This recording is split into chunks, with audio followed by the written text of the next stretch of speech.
47절의 말씀입니다. 사무엘상 17장 45절로 47절 말씀을 한 목소리로 봉독하겠습니다.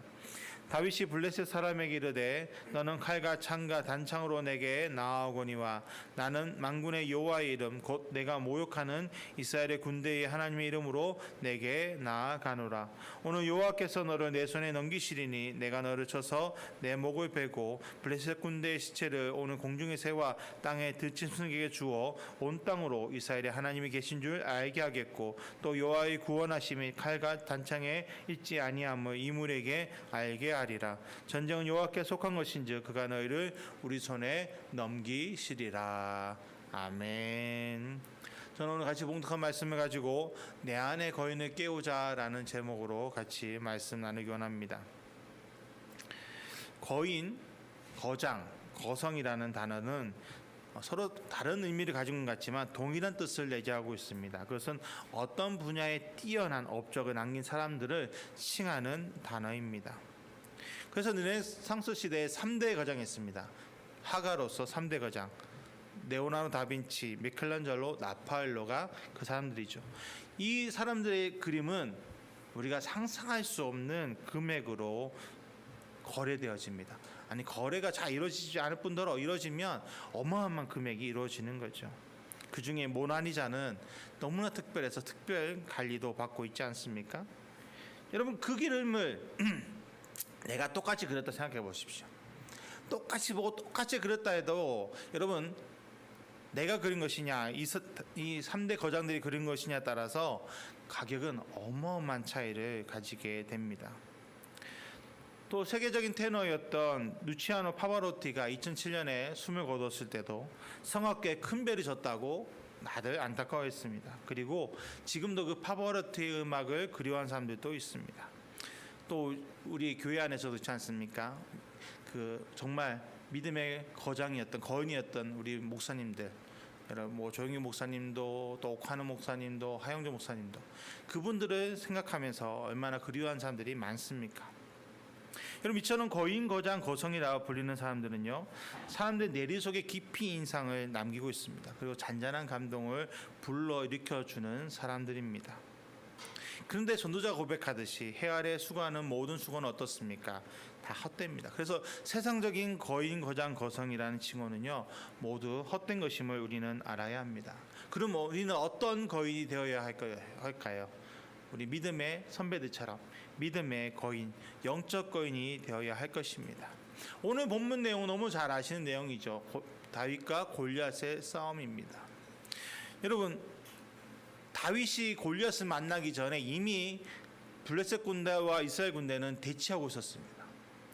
서로 싸우기에 모여 있었습니다. 그런데 싸움이 되지 않아요. 왜 그렇습니까? 한 사람 때문이었습니다. 거인 골리앗 한 명 때문에 이스라엘과 블레셋은 싸우지 못하고 대치하고 있었습니다. 서로 으르렁거리고 있었지 싸움을 하지 못했다는 거죠. 왜냐하면 이 그 골리앗이 매일 나와서 야 너희 중에서 한 용사를 내보내라 그리고 나와 싸우자. 그래서 너희가 이기면 우리가 너희들의 종이 되고 내가 이기면 너희들이 우리의 종이 될 것이다 라고 외쳤습니다. 그 외침에 그 누구 하나 이스라엘 군대에서는 그 누구 하나 나서지 못합니다. 다 숨어버렸어요.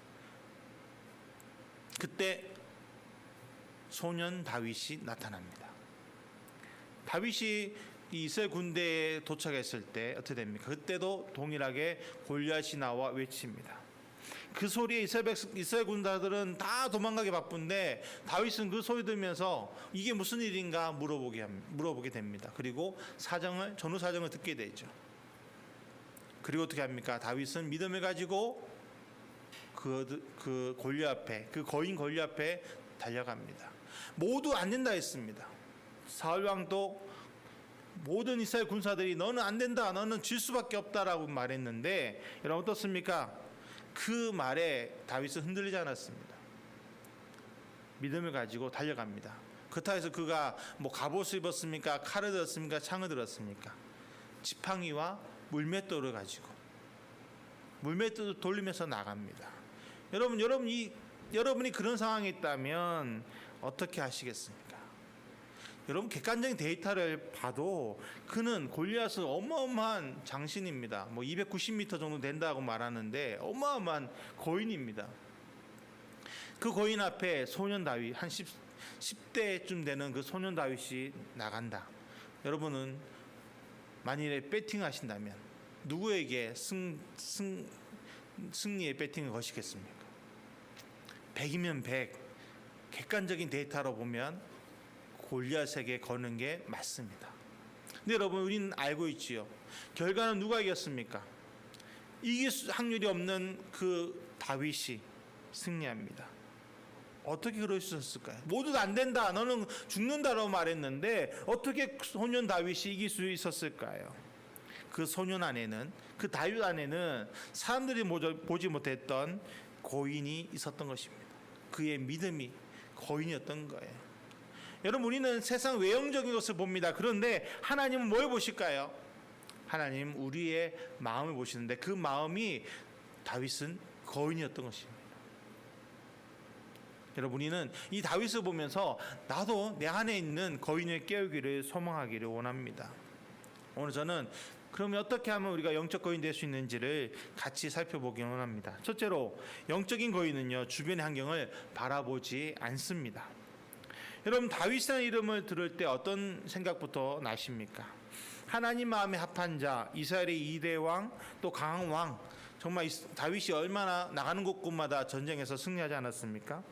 그런 것들이 생각나실 겁니다. 그런데 다윗의 어린 시절을 살펴본다면요 다윗만큼 불쌍한 인물도 없습니다. 여러분 하나님께서 이 땅에 태어나서 처음 만나게 하는 관계가 어떤 관계입니까? 부모, 자녀 관계입니다. 부모는요 그 자녀를 하나님 대신에 그 자녀가 스스로 하나님의 사명을 감당하실 때까지 보호해주고 키워주는 역할을 하는 게 부모입니다. 그래서 하나님께서 부모에게 어떻게 하셨냐면 자녀를 볼 때 사랑의 마음을 가지게 하셨습니다. 그래서 자기들의 자녀가 다 천재인 줄 알아요. 어렸을 때는 다 천재인 줄 알고 가장 잘생기고 가장 이쁘다고 말합니다. 왜 그러냐면 하나님이 그 마음에 사랑을 보여주셔서 그 자녀는만 바라보게 하시는 거죠. 근데 여러분 다윗의 아버지 이새는요 다윗을 바라볼 때 우리와 같은 그 사랑의 마음으로 바라봤느냐, 성경에 나타나는 것을 봐서는 조금 의문이 듭니다. 왜냐하면 하나님께서 사무엘 통해서 이제 사울이 아닌 다른 왕을 세우겠다고 하시면서 이새의 집으로 가라 하십니다. 이 말은 이새의 아들들 가운데 기름 부을 자가 있다는 거예요. 그래서 사무엘은 이새에게 갑니다. 그리고 아들들을 다 부르라 합니다. 이새는 어렴풋이 알게 되죠. 내 아들들 가운데 누군가가 왕이 되는구나, 뭔가 하나님께 쓰임 받는구나 라는 느낌을 가지고 아들들을 준비시킵니다. 첫째부터 7째 아들까지 다 준비시킵니다. 근데 하나님은 준비되어 있는 그 아들들 가운데 기름 부을 자가 없다고 하십니다. 그때 사무엘이 묻습니다. 다른 아들은 없느냐? 그때 이새가 뭐라 말합니까? 막내가 있는데 그 막내는 지금 밖에서 양을 칩니다. 무슨 말입니까?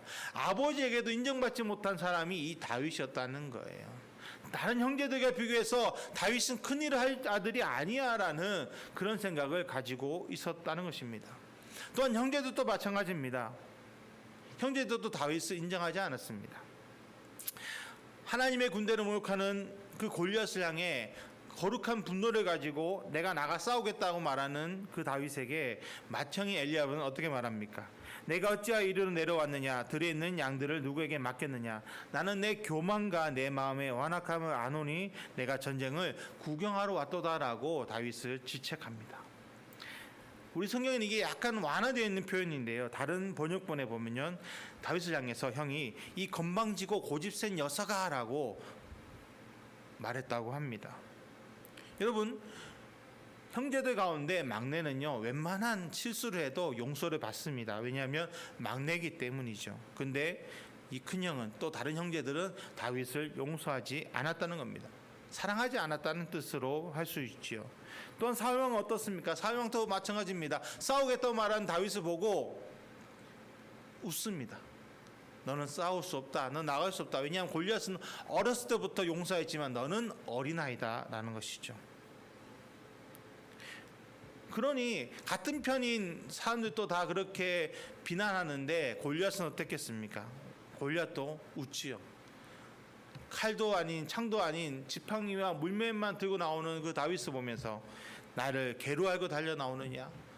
내가 오늘 너를 죽이겠다. 너를 죽여서 내 시체로 공중의 새와 들짐승에 주겠다라고 말합니다. 여러분, 그런데 이 소리에도 다윗은 굴복하지 않았다는 것입니다. 아버지의 말에도, 형들의 말에도, 사울왕과 다른 군사들의 말에도, 골리앗의 그 조롱에도 다윗은 흔들리지 않습니다. 왜냐하면 사람들을 바라보지 않는 것이 바로 영적 거인의 모습이기 때문입니다. 사람들이 뭐라 하더라도. 여러분, 사람의 평가가 얼마나 중요합니까? 여러분, 악플 좀 달린다고 목숨을 끊는 게 요즘 사람들 아닙니까? 근데 사람들의 평가가 중요한데 다윗은 그 사람들의 평가를 보지 않았다는 것입니다. 영적인 거인들은요, 세상적인 가치관으로 살아가는 사람들이 아닙니다. 세상 사람들이 바라보는 나를 보는 게 아니라는 거예요. 여러분, 세상 사람들의 가치관은 어떨까요? 세상 사람들은 무엇을 볼까요? 예수님은 남의 눈에 있는 티끌은 보면서 자기 눈에 있는 들보를 보지 못하는 존재들이 세상 사람이라고 말합니다. 쉽게 말해서 내가 보고 싶은 것만 보는 사람들이 세상 사람들이에요. 소돔과 고모라 택했던 롯이 그 가장 대표적인 인물이죠. 여러분, 롯이 왜 소돔과 고모라를 택했습니까? 소돔과 고모라에 강이 흐르기 때문에, 요단강이 흐르기 때문에 그 강에 의해서 풍족한 그 모습을 보고 롯은 그 소돔과 고모라를 선택했다는 거예요. 외적인 풍요를 받지 그 내적인 타락과 내적인 그 제약을 보지 못했다는 것입니다. 이처럼 여러분, 육적인 눈으로 볼 때는요, 세상에 가장 중요한 것을 보지 못할 때가 있습니다.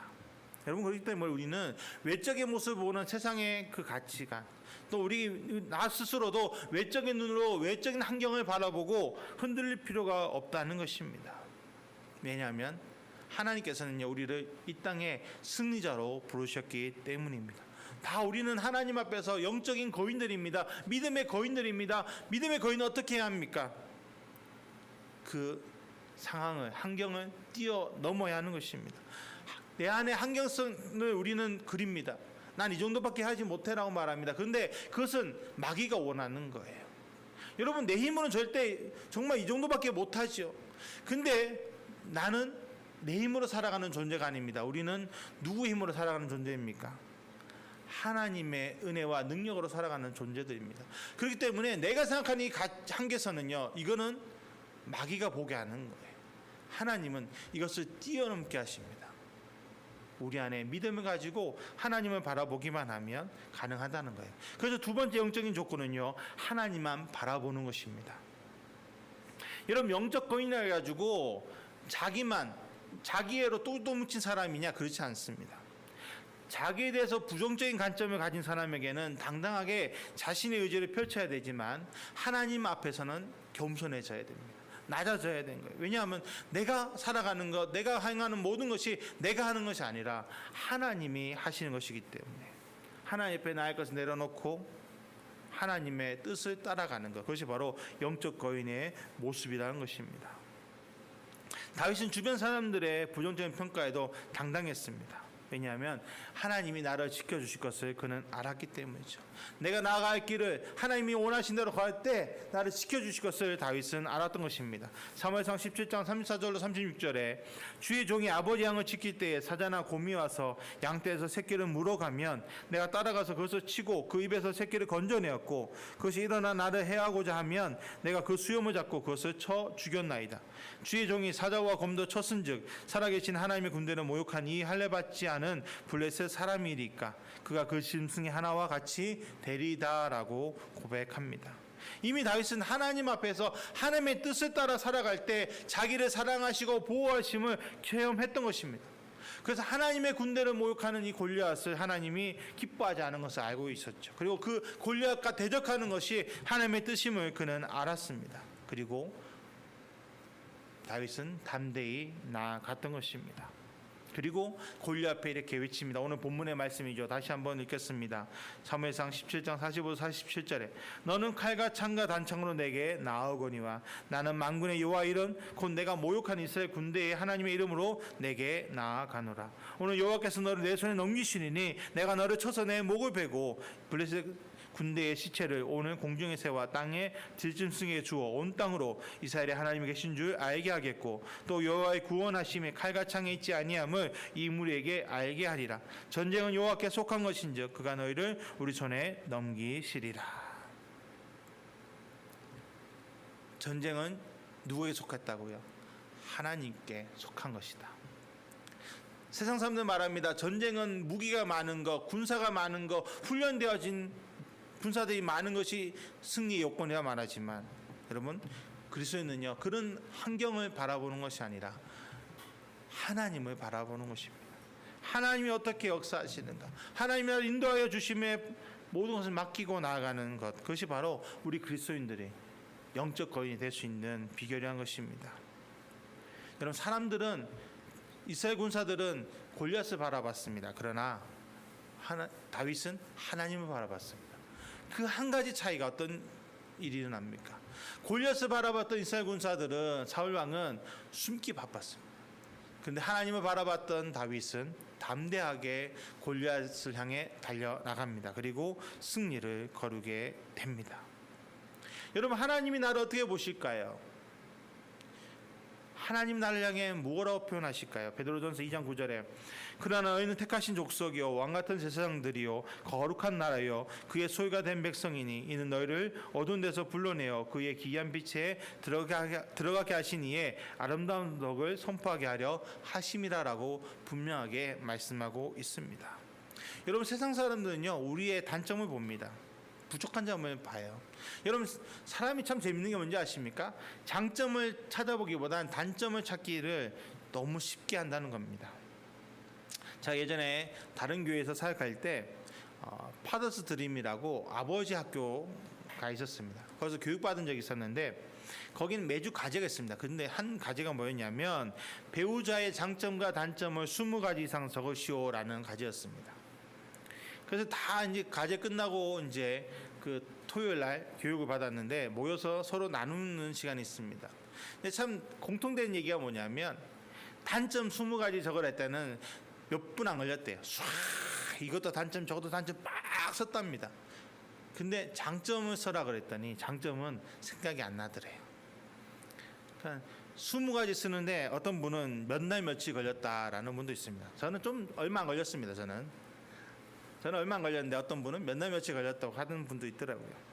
여러분 이만큼 가까이 있는 세상 말로 무촌이다, 촌수가 없다라는 부부 간에도 장점보다는 단점을 더 잘 보는 게 사람들입니다. 그런데 세상 사람들은 어떨까요? 더 심하죠. 형제 간에도 마찬가지고요. 이웃 간에 알면 알수록 더 단점이 더 눈에 보입니다. 여러분 그 단점을 보고 우리는 평가를 합니다. 그런데 하나님은요 단점을 찾으시는 분이 아닙니다. 장점을 보시는 분이에요. 어떤 한 사람이 99가지 단점을 가지고 있으면 우리는 그 단점 때문에 안 된다고 말합니다. 근데 하나님은 99가지 아닌 한 가지의 장점을 보시고 그 사람을 사용하신다는 것입니다. 여러분 그 하나님의 사랑을 우리는 기억해야 합니다. 그리고 그 사랑으로 나를 인도하시는 하나님을 바라볼 수 있어야 합니다. 디도서 2장 14절에 그가 우리를 대신하여 자신을 주시면 모든 불법에서 우리를 속량하시고 우리를 깨끗하게 하사 선한 일을 열심히 하는 자기 백성이 되게 하려 하심이라 라고 말씀하고 있습니다. 하나님이 나를 왜 사랑하십니까? 왜 나를 들어쓰십니까? 자기 백성이 되게 하신다는 거예요. 근데 이 자기 백성이라는 단어를 킴 제임스 버전, 그러니까 흠정역 버전에 보면요 특이한 백성으로 번역합니다. 특이한 백성.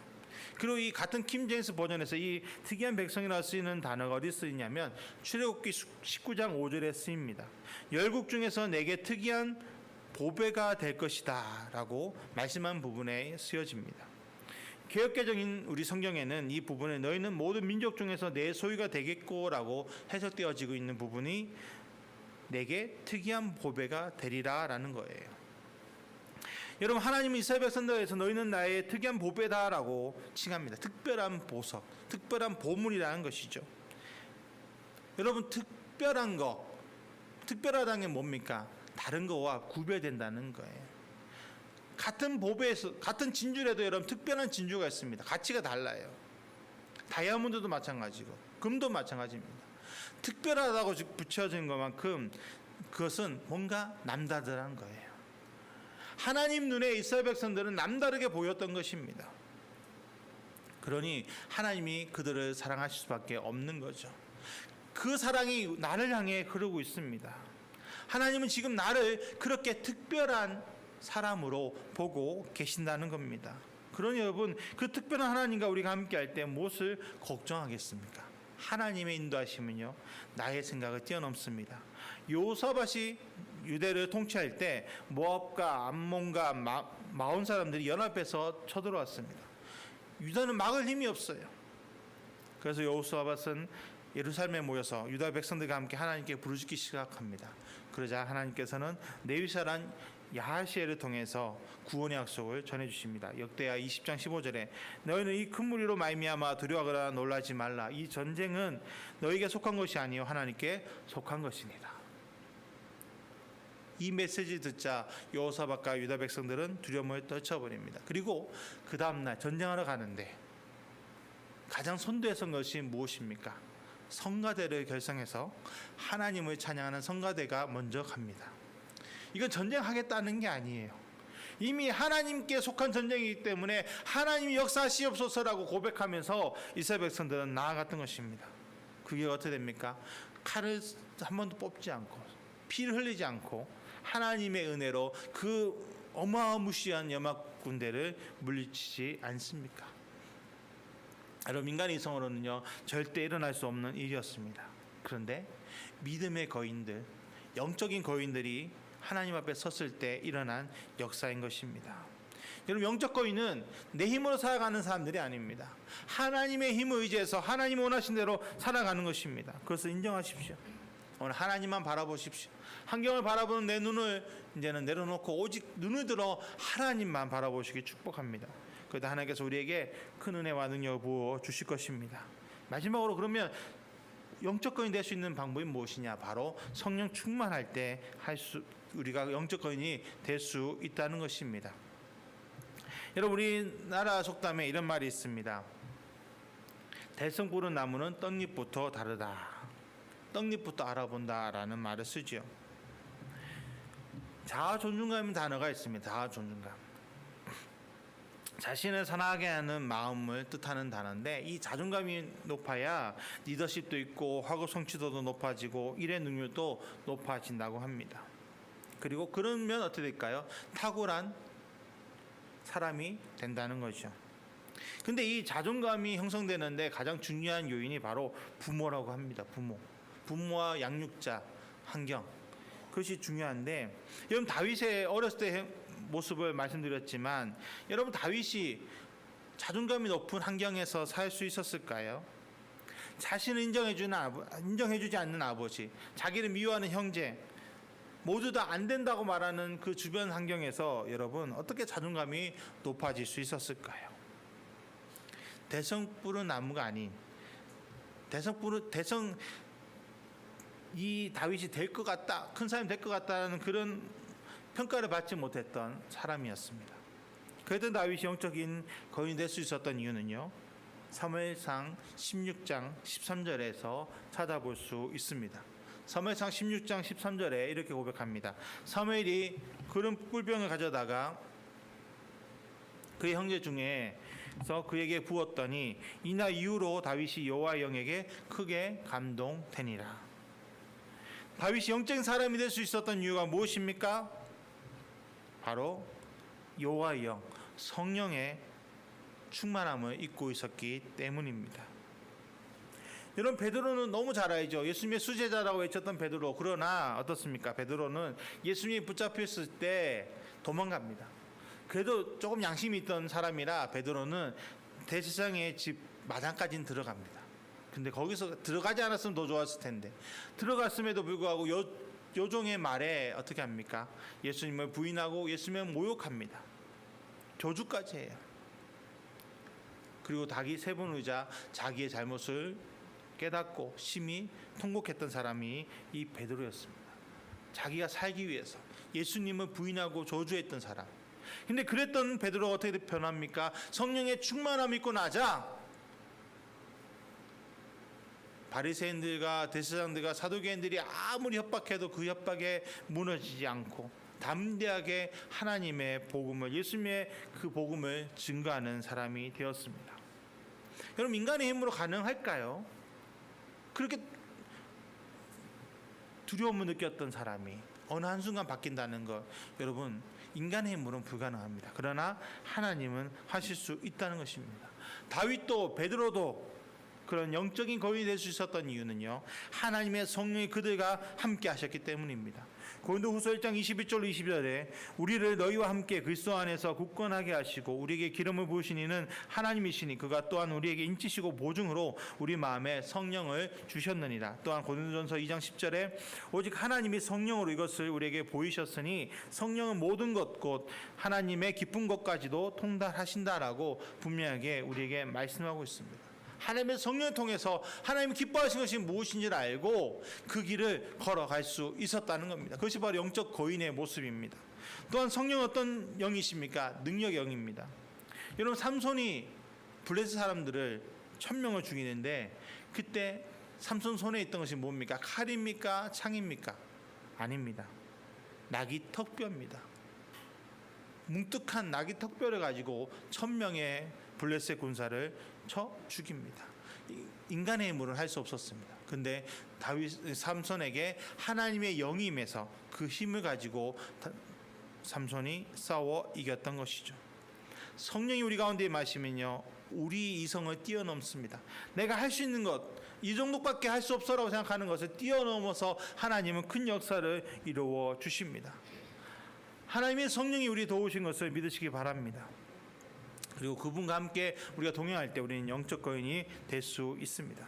나에게 연약한 모습이 있습니다. 부족한 모습이 있습니다. 그러나 하나님의 성령이 나에게 임하시면 그 모든 연약함과 부족함이 사라진다는 것입니다.